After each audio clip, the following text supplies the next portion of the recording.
I recently wrote about persistence and determination, among other things, as qualities necessary for business success.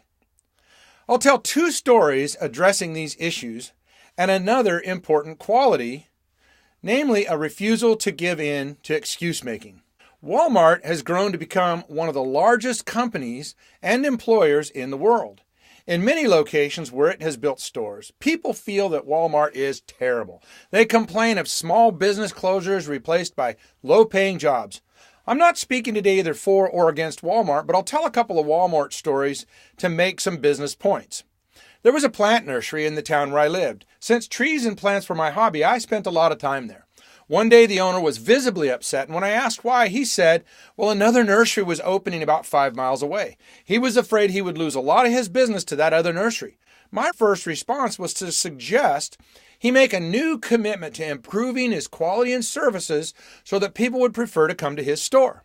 I found it interesting to notice that in the next 2 years, he did nothing to change his business, improve the quality of his goods, or conduct any activities to attract plant enthusiasts. I had suggested he start or host an orchid club, a bonsai club, a rose society, any number of other specialty gardening clubs. He always responded by saying that members of those types of clubs can buy their specialty plants from catalogs and from each other, so he couldn't really compete with that. When I suggested he teach or sponsor classes in various gardening subjects, he felt no one would really want to pay for such classes, and he didn't want to do them for free. Then he posted a sign on his front door that said he was going out of business. When I asked why, he said he had heard an announcement that Walmart was beginning construction on a store in our town and it would have a large nursery section. He said he just couldn't compete against the prices he knew Walmart would be able to offer. He also explained he had lost so much business since the other new nursery had started a couple years earlier that he just couldn't stand another hit. Alas, he didn't even wait for the Walmart to finish construction before closing his doors permanently. I was shocked 2 years later to see him working in the nursery department at the new Walmart. I mentioned the other nursery that started 2 years before the Walmart opened. I also spent a lot of time there talking with the owners.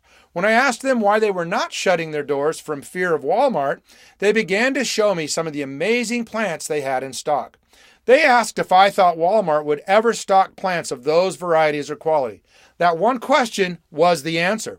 In fact, they carried so many gardening items, varieties of fertilizers and plants, tools and supplies, and so on, that the big box store couldn't possibly compete with them.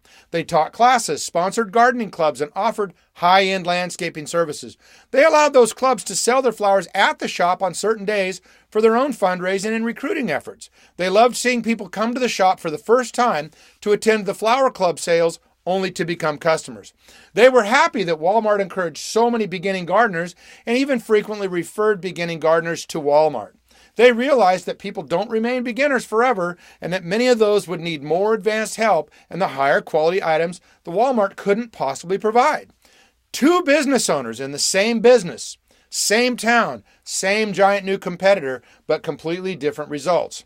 One allowed fear and stagnation to drive him out of business, while the other chose to excel and improve to achieve a greater level of success than he had ever anticipated. Today, the Walmart nursery department in that town does a robust business every year.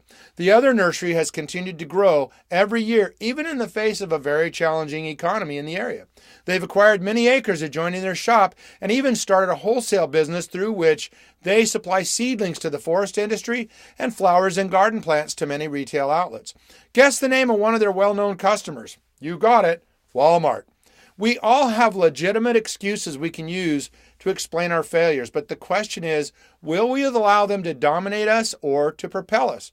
Failures can serve as our greatest learning experiences if we refuse to give in to the temptation to complain and make excuses, and if we recognize persistence and determination as qualities necessary for business success. I'm Greg Lenebach. Visit lenebach.com for more blogs and a free digital copy of my book, Creating Customers for Life. Tune in again next time for more Business by the Book.